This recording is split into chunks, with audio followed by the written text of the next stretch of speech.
Hello everyone. आज से हम स्टार्ट करेंगे 12th की एनसीईआरटी जो कि बायोलॉजी की है। ठीक है, तो अब हम इसमें देखते हैं कंटेंट। तो कंटेंट में देखो यूनिट 6 से स्टार्ट है क्योंकि 5 यूनिट जो पहले की हैं वो 11th की बुक में है। ठीक है, वो भी मैंने स्टार्ट कर रखी है उसकी प्लेलिस्ट, तो आप वहाँ से देख सकते हैं। ठीक है, प्लेलिस्ट में जाके। तो अभी कह रहा है फर्स्ट है इसमें रिप्रोडक्शन, जिसमें हम पढ़ेंगे first chapter reproduction in organism, फिर उसके बाद sexual reproduction in flowering plant, फिर उसके बाद ह्यूमन रिप्रोडक्शन और रिप्रोडक्टिव हेल्थ। ठीक है, फिर उसके बाद हम पढ़ेंगे नेक्स्ट यूनिट जिसमें है जेनेटिक्स एंड इवोल्यूशन। इसमें फर्स्ट है principles of inheritance and variation, फिर उसके बाद है मॉलिक्यूलर बेसिस ऑफ इनहेरिटेंस, उसके बाद है इवोल्यूशन, और फिर उसके बाद है हमारा जो नेक्स्ट यूनिट है बायोलॉजी इन ह्यूमन वेलफेयर। ठीक है, इसमें भी 3 चैप्टर हैं, human health and disease, strategies for enhancement in food production, उसके बाद लास्ट है इसमें माइक्रोब्स इन ह्यूमन वेलफेयर। ठीक है, उसके बाद है हमारी अगली यूनिट जो कि बायोटेक्नोलॉजी है। इसमें 2 चैप्टर हैं, बायोटेक्नोलॉजी प्रिंसिपल एंड प्रोसेसेस, और उसके बाद है बायोटेक्नोलॉजी एंड इट्स एप्लीकेशंस। ठीक है, फिर उसके बाद हमारी लास्ट यूनिट है जो कि इकोलॉजी है। इसमें हमारे 4 चैप्टर हैं, जिसमें फर्स्ट है organism and populations, ecosystem, biodiversity and conservation और एनवायरमेंटल इश्यूज़। ठीक है, तो ये हमारे हो गए कंटेंट। इसमें टोटल है हमारे 16 चैप्टर। ठीक है, अब हम देखते हैं यूनिट जिसकी फर्स्ट है यानी 6 यूनिट से, जो कि है रिप्रोडक्शन। इसमें हमारे 4 चैप्टर हैं। ठीक है, जैसे हमने भी देखा था, फर्स्ट है रिप्रोडक्शन इन ऑर्गेनिज्म, फिर है sexual reproduction in flowering plants, फिर है ह्यूमन रिप्रोडक्शन और रिप्रोडक्टिव हेल्थ। तो इसमें कह रहा है biology is essence is the story of life on earth. तो कह रहा है जो बायोलॉजी है वो क्या है, इसेंस है, यानी एक सार है लाइफ का, जो कि कहाँ पे है, हमारे अर्थ में है। ठीक है, मतलब जो बायोलॉजी है वो क्या है, स्टोरी है कि जो लाइफ है अर्थ में वो कैसे आई। While individual organisms die without fail, species continue to live through millions of years unless threatened by natural or anthropogenic extinction। तो ये कह रहा है जो बायोलॉजी है वो क्या है, एक सार है लाइफ का अर्थ पे। और आगे हम बात कर रहे हैं कि जो इंडिविजुअल ऑर्गेनिज्म है वो कह रहा है अगर एक इंडिविजुअल है उसको अगर हम देखें तो वो तो मर जाता है, बट जो बाकी की स्पीसीज हैं वो तो सर्वाइव करती हैं। ठीक है, अगर एक आदमी मर गया है तो ऐसा तो नहीं है कि पूरी की पूरी उनकी जो स्पीसीज है वही ख़त्म हो जाए। तो क्या है, एक इंडिविजुअल मर सकता है पर वो फेल नहीं होगा, मतलब उसकी जो स्पीसीज़ है वो कंटिन्यू ग्रो करेगी। Species continue to live through millions of years, तो जो इसकी स्पीसीज़ है वो मिलियन ईयर्स तक कंटिन्यू रह सकती है। अनलेस थ्रेटेंड बाय नेचुरल और एंथ्रोपोजेनिक एक्सटिंक्शन, जब तक क्या नहीं किया जाए, उसको थ्रेटेंड ना किया जाए, किससे, या तो नेचुरल सिलेक्शन ना हो और या एंथ्रोपोजेनिक एक्सटिंक्शन, मतलब मानव द्वारा उसमें कोई ज़्यादा, मतलब ऐसे ह्यूमन क्या करते हैं, जैसे शेर को मार देंगे, अगर हम अगर हम शेर को मारते रहेंगे तो एक टाइम के बाद क्या होगी, जो उसकी स्पीसीज़ है वो धीरे धीरे वो क्या जाएगी, एक्सटिंक्ट हो जाएगी, गायब हो जाएगी। तो वही कह रहा है अगर नेचुरल सिलेक्शन ना हो या नेचर का कोई उसमें हार्म ना दे नेचर उसको, और जो ह्यूमन है वो यहाँ पे कोई अपना काम ना करे जिससे उस पर बुरा प्रभाव पड़े स्पीसीज़ पे, तो क्या है, जो एक स्पीसीज़ है वो मिलियन ऑफ ईयर्स तक रह सकती है। ठीक है, यही कहना चाह रहा है ये। आगे कह रहा है reproduction becomes a vital process. तो जो रिप्रोडक्शन है वो कैसी है, वाइटल प्रोसेस है, मतलब एक इम्पॉर्टेंट प्रोसेस है, without which species can not survive for long.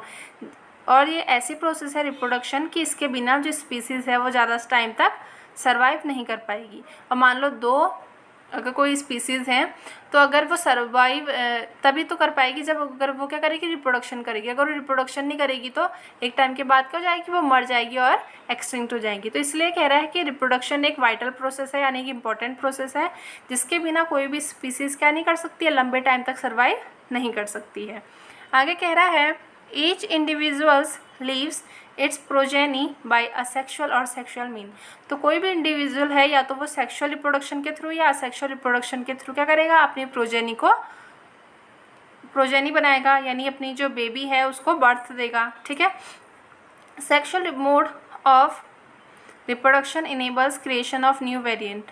तो अगर हम सेक्सुअल रिप्रोडक्शन की बात करें, अगर सेक्सुअल रिप्रोडक्शन होगा तो उससे क्या बनेंगे, न्यू वेरिएंट बनेंगे, मतलब जो प्रोजेनी होगी उसमें नए नए कैरेक्टर्स आएंगे, क्योंकि क्या है, अगर हम सेक्सुअल रिप्रोडक्शन की बात करेंगे तो उसमें क्या है, मेल और फीमेल है जिनकी कैरेक्टर्स अलग अलग हैं, तो उससे क्या बनेगी, एक नई टाइप की वेरिएंट बनेंगे, नई टाइप की वैरायटी बनेगी। So that survival advantage is enhance. तो क्या होता है, अगर न्यू वेरिएंट बनेंगे तो उनका जो सर्वाइवल है उसका भी क्या बनेंगे, उनको एडवांटेज मिलेगा कि वो क्या कर पाएंगे, ज़्यादा टाइम तक सर्वाइव कर पाएंगे, ठीक है।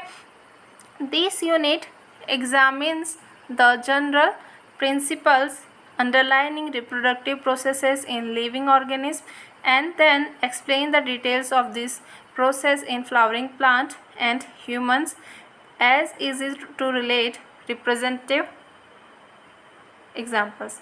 तो यही कह रहा है कि जो यूनिट है वो ये बताती है हमें कि जो general principle underlining reproductive process in living organism, तो जो ये बताना ही चाह रहा है कि this unit examines the general principle underlining reproductive processes. तो जो भी जनरल प्रिंसिपल होते हैं रिप्रोडक्शन की प्रोसेस में, वो सारे प्रिंसिपल के बारे में लिविंग ऑर्गेनिज्म में, and then explain the details of the process in flowering plant. और जो इसकी प्रोसेस है रिप्रोडक्शन की उसको डिटेल में बता रहा है फ्लावरिंग प्लांट्स में और ह्यूमन में, as easy to relate representative example. और उसके साथ क्या दे रहा है, उसके कुछ एग्जाम्पल्स दे रहा है जिससे कि आप क्या कर पाएँ, आसानी से समझ पाएँ, ठीक है। आगे कह रहा है a related perspective on human reproductive health and how reproductive ill health can be avoided is also presented to complete or our understanding of biology of reproduction। तो यही कह रहा है कि a related prospective on human reproductive health. तो ये भी बता रहा है कि जो ह्यूमन रिप्रोडक्टिव हेल्थ है, देखो हम चौथा चैप्टर है यहाँ पे, तो इसमें ये बताएगा कि जो ह्यूमन की रिप्रोडक्टिव हेल्थ है वो किस टाइप की होगी, उसके बारे में बताएगा। और ये भी बताएगा कि जो रिप्रोडक्टिव इल हेल्थ है, मतलब जो रिप्रोडक्टिव बीमारियां हैं उनसे हम कैसे बच सकते हैं, ठीक है, उनको कैसे अवॉइड कर सकते हैं। Is also presented to complete our understanding of biology of reproduction. और इसी से हमें क्या पता चलेगा, कंप्लीट हमारी अंडरस्टैंडिंग बन जाएगी बायोलॉजी में रिप्रोडक्शन के बारे में, ठीक है। तो ये चैप्टर टोटल किस पे बेस्ड है, रिप्रोडक्शन पे। रिप्रोडक्शन पढ़ने में ऑर्गेनिज्म पढ़ेंगे, फिर उसके बाद सेक्सुअल रिप्रोडक्शन पढ़ेंगे प्लांट्स में, फिर उसके बाद जो ह्यूमन है उसमें कैसे रिप्रोडक्शन होता है और रिप्रोडक्टिव हेल्थ क्या है उसी के बारे में हम इस 6th यूनिट में पढ़ेंगे, ठीक है। स्टार्ट करते हैं फर्स्ट चैप्टर। देखो चैप्टर फर्स्ट क्या, रिप्रोडक्शन इन ऑर्गेनिज्म। इसमें हम मेनली पढ़ेंगे असेक्सुअल रिप्रोडक्शन और सेक्सुअल रिप्रोडक्शन, ठीक है। इनका ब्रीफ अकाउंट पढ़ेंगे। अभी कह रहा है each and every organism can leave only for a certain period of life of time. तो कह रहा है कोई भी है ऑर्गेनिज्म है तो वो क्या करेगा, एक सर्टेन टाइम पीरियड तक ही क्या करेगा, जिंदा रहेगा, उसके बाद क्या हो जाएगी, उसकी डेथ हो जाएगी। The period from birth to the natural death of an individual of an organism represent its life span. तो कह रहा है वो पीरियड जिसमें क्या है, एक बर्थ से लेके उसकी नेचुरल डेथ तक का जो टाइम है वो क्या करता है, किसी ऑर्गेनिज्म को लाइफ स्पैन को रिप्रेजेंट करता है। मतलब कोई ऑर्गेनिज्म है वो कब से उसका बर्थ हुआ तब से लेके उसकी नेचुरल डेथ तक, ठीक है। ये नहीं कि उसका एक्सीडेंटल डेथ हो गया है उस पर नहीं, उसकी नेचुरल डेथ तक जो भी उसका टाइम पीरियड है उसे ही हम क्या कहेंगे, लाइफ स्पैन कहेंगे, ठीक है। Life span of a few organism are given in figure 1.1। तो कुछ जो स्पीसीज़ हैं उनका लाइफ स्पैन दे रखा है 1.1 में, इसे अभी देखेंगे हम, ठीक है। आगे कह रहा है several other organism are drawn for which you should find out their life spans and write it spaces provided. तो ये कुछ ऑर्गेनिज्म भी दे रखे हैं जिसमें उनका लाइफ स्पैन के लिए जगह छोड़ रखी है, जिसे भी हम देखेंगे, ठीक है। Examine the life span of organism represented in 1.1। वही कह रहा है is not it both interesting and intriguing to note that it may be as short as a few days or as long as few thousand year। ठीक है, तो ये कह रहा है अगर हम इस लाइफ स्पैन को देखेंगे तो हमें क्या लगेगा, इंटरेस्टिंग भी लगेगा और हमें इसे देख के ये भी लगेगा, पता चलेगा कि किसी का जो टाइम पीरियड है लाइफ का या लाइफ स्पैन वो काफ़ी छोटा है, मतलब कुछ दिनों का है, और कुछ का इतना लंबा है कि वो 1000 ईयर्स तक जी सकते हैं। ठीक है, Between these two extremes are the lifespan of most other living organisms। तो ये क्या कह रहा है, ये दो एक्सट्रीम है, एक का तो लाइफ स्पैन क्या है, कुछ डेज का है और कुछ का 1000 ईयर का है। तो ये क्या है, एक डिफरेंस है लाइफ स्पैन में अलग अलग टाइप के ऑर्गेनिज्म में। ठीक है, ऐसा नहीं कह सकते कि सारे ऑर्गेनिज्म 100 साल तक ही जिएंगे या 100 दिन तक ही जिएंगे। तो क्या है, हर ऑर्गेनिज्म का अपना अलग अलग टाइप का लाइफ स्पैन है। आगे कह रहे हैं you may note that life span of organism are not necessarily correlate with their size. तो ये कह रहा है कि अगर आप किसी जो लिविंग ऑर्गेनिज्म है, अगर आप उसका साइज़ देखेंगे तो आप उसके साइज़ के अकॉर्डिंग नहीं कह सकते हो कि ये दोनों अगर साइज़ में सेम है तो इनका लाइफ स्पैन भी सेम होगा। ठीक है, the size of crow and parrot are not very different yet their life span so a wide differences. अगर हम देखें क्रो को और पैरट को, यानी कौवे और तोते को अगर हम देखेंगे तो इनका क्या है, जो साइज़ है वो डिफरेंट, मतलब ज़्यादा इतना तो डिफरेंट है नहीं, बट अगर हम इनका लाइफ स्पैन देखेंगे मतलब इनका जो साइज़ है वो तो लगभग सेम है, हम कह सकते हैं कि अप्रॉक्सीमेटली सेम है, बट इनका अगर हम लाइफ स्पैन देखें तो वो क्या है, टोटली डिफरेंट है, एक दूसरे से मतलब बहुत ज़्यादा अलग है, एक वाइड डिफरेंस दिखा रहे हैं हमें। ठीक है, सिमिलरली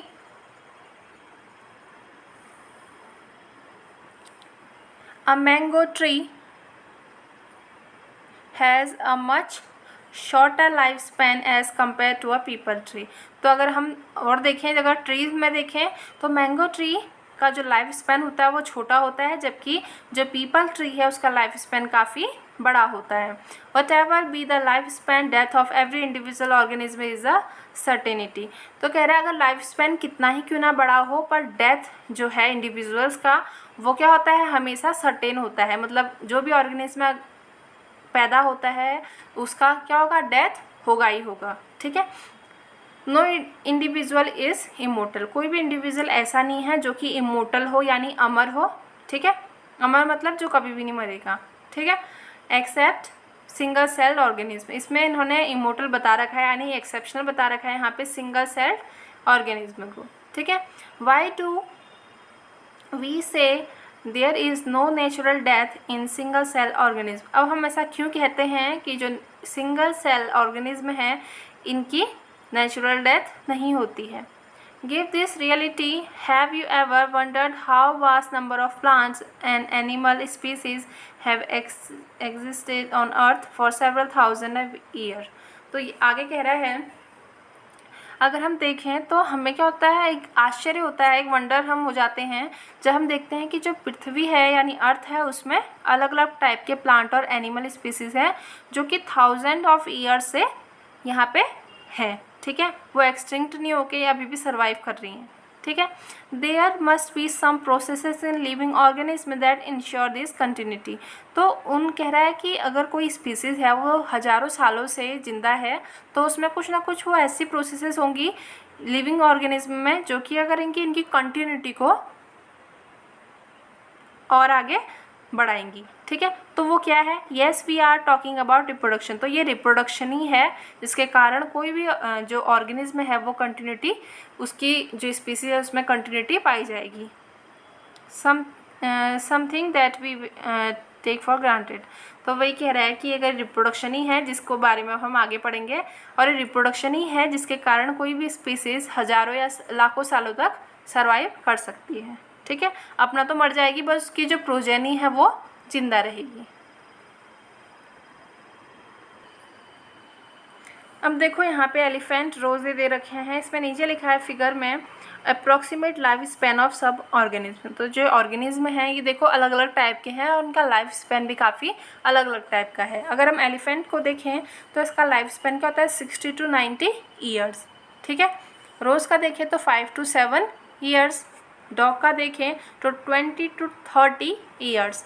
बटरफ्लाई को देखें तो अब वीक्स में आ गया, 1 to 2 वीक्स तक की बटरफ्लाई जिंदा रहेगी, यानी इसका लाइफ स्पैन इतना ही होगा। ठीक है, बर्थ से इसका जहाँ तक के जिंदा रहता है तो इसका पूरा जो टाइम हो गया वो लाइफ स्पैन हो गया। ठीक है, क्रो को देखें तो ये 15 ईयर्स है, और जबकि पैरट अभी हमने पीछे पढ़ा था ये 140 ईयर्स है। बनाना ट्री देखें तो ये 25 ईयर्स है, जबकि जो काव है उसका देखें लाइफ स्पैन तो वो 18 to 22 ईयर्स है। आगे अगर हम क्रोकोडाइल को देखें तो इसका भी 60 ईयर्स है, जबकि जो हॉर्स है उसका 25 to 30 ईयर्स है। फ्रूट फ्लाई 40 to 50 डेज़ है। ठीक है, जो फ्रूट फ्लाई होगी वो 40 to 50 डेज़ तक ही लाइफ स्पैन होगा। अब राइस प्लांट को देखें तो इसका 3 to 4 मंथ लाइफ स्पैन है, और टॉर्टोइस को देखें तो 100 to 150 ईयर्स है। बनियान ट्री को देखें तो ये 200 to 300 years life span banyan tree का हो सकता है। तो क्या है, ऑर्गेनिज्म कई ऐसे हैं जो एक जैसे दिखते हैं, बट अगर हम एलिफेंट और हॉर्स को देखें तो क्या है, दोनों एनिमल ही हैं, बट इनका लाइफ स्पैन कितना अलग अलग है। ठीक है, तो यही होगी बात कि जो ऑर्गेनिज्म का साइज़ है हम उसके अकॉर्डिंग ये नहीं कह सकते कि उनका लाइफ स्पैन सेम होगा अगर वो साइज़ में एक जैसे हैं। ठीक है, आगे देखते हैं। Reproduction is defined as a biological process in which an organism gives rise to young ones. It means offspring similar to itself. अगर हम रिप्रोडक्शन किसे कहते हैं कहेंगे, ठीक है, या हिंदी में रिप्रोडक्शन को कहते हैं जनन। तो क्या है, reproduction is defined as a biological process. Reproduction ऐसी बायोलॉजिकल प्रोसेस है इन विच एन ऑर्गेनिज्म, इसमें जो कि एक ऑर्गेनिज्म है वो अपने जो यंग वंस हैं यानी ऑफ स्प्रिंग्स हैं, सिमिलर टू इटसेल्फ मतलब उससे मिलते जुलते हैं, उनको जन्म देगा। ठीक है, मतलब जो ऑर्गेनिज्म है वो क्या करेगा, ऑफ स्प्रिंग प्रोड्यूस करेगा, तो इसे ही हम रिप्रोडक्शन कहेंगे। ठीक है, कॉमनली कहेंगे तो द ऑफ स्प्रिंग, देखो ऑफ स्प्रिंग कहें या यंग वंस कहें या प्रोजेनी कहें तो बात एक ही है। ठीक है, the of springs grow, mature and in turn produce new of spring. तो जो ऑफ स्प्रिंग होंगे वो क्या करेंगे, ग्रो करेंगे, फिर मैच्योर होंगे, और ये भी दोबारा से क्या करेंगे, न्यू ऑफ स्प्रिंग को प्रोड्यूस करेंगे। Thus there is a cycle of birth, growth and death. तो यहाँ पे क्या होगी, एक लाइफ साइकिल हो गई किसकी, बर्थ पहले से मैंने बर्थ होगा, उसके बाद ग्रोथ होगी और उसके बाद डेथ। तो ये क्या होगी, एक साइकिल बन गई। Reproduction enables the continuity of the species generation after generation. तो जो रिप्रोडक्शन ही है ये क्या करता है, इनेबल करता है कंटिन्यूटी को, ताकि जो स्पीसीज है वो उसमें क्या हो, जनरेशन से जनरेशन बनी रहे। ठीक है, अगर रिप्रोडक्शन ही नहीं करेगा तो उसकी जो स्पीसीज है यानी प्रोजेनी अगर पैदा ही नहीं होगी तो वो दोबारा से कहाँ आगे ग्रो करेगी, तो क्या हो जाएगा, वहीं पे ख़त्म हो जाएगा। ठीक है, तो ये कह रहा है कि रिप्रोडक्शन क्या करता है, कंटिन्यूटी बनाता है जनरेशन टू जनरेशन में। You will study letter in chapter 5 principle of inheritance and variation, how genetic variations is created and inherited during reproduction. तो कह रहा है आप जो 5th चैप्टर है उसमें पढ़ेंगे प्रिंसिपल ऑफ इनहेरिटेंस और वेरिएशन के बारे में। ठीक है, हाउ जेनेटिक वेरिएशन, कि कैसे एक जेनेटिक यानी वेरिएशन इज क्रिएटेड, मतलब जीन में जो वेरिएशन है वो कैसे क्रिएट होते हैं, एंड इनहेरिटेड ड्यूरिंग रिप्रोडक्शन, और कैसे जो उनकी प्रोजेनी है उसको वो कैरेक्टर्स मिलते हैं। ठीक है, विरासत में मिलते हैं। जैसे कहते हैं ना, जैसे अगर मान लो माँ बाप में से किसी की आंखें भूरी हैं तो बच्चे की आंखें भी क्या होती हैं, भूरी आती है, तो हम क्या कहते हैं कि इसको ये आंखों का रंग इसके माँ बाप से या इसकी माँ से विरासत में मिला है या इसके पापा से विरासत में मिला है। ठीक है, तो अलग अलग टाइप के कैरेक्टर्स हैं वो क्या मिलते हैं, हमें विरासत में मिलते हैं। कैसे मिलते हैं ये हम चैप्टर 5th में पढ़ेंगे। ठीक है, आगे कह रहा है there is a large diversity in the biological world. तो जो बायोलॉजिकल वर्ल्ड है इसमें क्या है, एक लार्ज टाइप की डाइवर्सिटी है, विविधता है, and each organism has evolve its own mechanism to multiply. तो हर ऑर्गेनिज्म है उसने क्या कर रखा है, अपना एक अलग टाइप का मतलब अपना खुद का मैकेनिज्म बना रखा है मल्टीप्लाई करने के लिए खुद को, एंड प्रोड्यूस ऑफ स्प्रिंग, और अपने जो ऑफ स्प्रिंग है उनको प्रोड्यूस करने का। जब मल्टीप्लाई करेंगे तभी तो ऑफ स्प्रिंग प्रोड्यूस करेंगे। ठीक है, द ऑर्गेनिज्म हैबिटेट मतलब जो ऑर्गेनिज्म की जो हैबिटेट है, मतलब जहाँ वो रहता है उसका आवास है। इट्स इंटरनल फिजियोलॉजी, और उसकी जो इंटरनल फिजियोलॉजी है वो कैसी है। एंड सेवरल अदर फैक्टर, और जो बाकी फैक्टर्स हैं, are collectively responsible for how it reproduces. ये सारे करेक्टर्स हैं कि उसकी हैबिटेट कैसी है, उसकी इंटरनल फिजियोलॉजी कैसी है, और जो बाकी फैक्टर्स हैं ये सारे के सारे क्या हैं, कलेक्टिवली रिस्पॉन्सिबल हैं, एक साथ ही सबके सब रिस्पॉन्सिबल हैं कि ये हाउ इट रिप्रोड्यूस, ये कैसे रिप्रोड्यूस करेगा। Based on whether there is a participation of one organism or two in the process of reproduction, it is of two types। अगर हम इस बेसिस पे देखें कि जो पार्टिसिपेशन है ऑर्गेनिज्म का वो एक है या दो है, इसी आधार पर हम रिप्रोडक्शन को टू टाइप में डिवाइड करते हैं। When of spring is produce by a single parent, अगर क्या करेगा, एक सिंगल पेरेंट ही जो ऑफ स्प्रिंग है यानी बच्चे हैं उन्हें प्रोड्यूस करेगा, विथ और without the involvement of gamete formation, या तो विथ और या विदाउट, या तो जो गैमेट फॉर्मेशन है उसका इन्वॉल्वमेंट लेके या बिना गैमेट फॉर्मेशन के इन्वॉल्वमेंट के, this process the reproduction is asexual. अब क्या है, कोई सिंगल जो है पेरेंट है वो रिप्रोड्यूस करेगा, गैमेट फॉर्मेशन हो भी सकता है उसमें, नहीं भी हो सकता है, और उसके बाद वो रिप्रोडक्शन करेगा तो उससे हम कहेंगे असेक्सुअल, क्योंकि इसमें सिर्फ एक ही है। ए मतलब एब्सेंट, यानी सेक्सुअल मतलब सेक्स, तो इसमें क्या है, सेक्स एब्सेंट है यानी एक ही है, ठीक है, तो असेक्सुअल हो गया।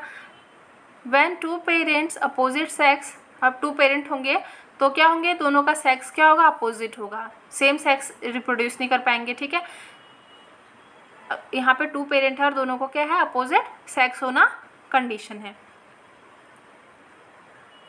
पार्टिसिपेट इन रिप्रोडक्टिव प्रोसेस, और ये क्या करते हैं, रिप्रोडक्टिव जो प्रोसेस है उसमें दोनों पेरेंट पार्टिसिपेट करते हैं। And also involve fusion of male and female gamete, और यहाँ पे क्या होता है, फ्यूज़न होता है मेल और फीमेल गैमेट का, it is called sexual reproduction. अब ये इसे हम क्या कहेंगे, सेक्सुअल रिप्रोडक्शन कहेंगे, जहाँ पे क्या है, दो पेरेंट हैं और दोनों के बीच में क्या हो रहा है, दोनों का सेक्स अपोजिट है और उनके बीच में फ्यूज़न हो रहा है मेल और फीमेल गैमेट के बीच में, तो इस टाइप के रिप्रोडक्शन को हम कहेंगे सेक्सुअल रिप्रोडक्शन, ठीक है। इससे आगे हम असेक्सुअल रिप्रोडक्शन और सेक्सुअल रिप्रोडक्शन अब नेक्स्ट वीडियो में पढ़ेंगे, ठीक है। कुछ समझना है तो उसके लिए कमेंट कर लेना।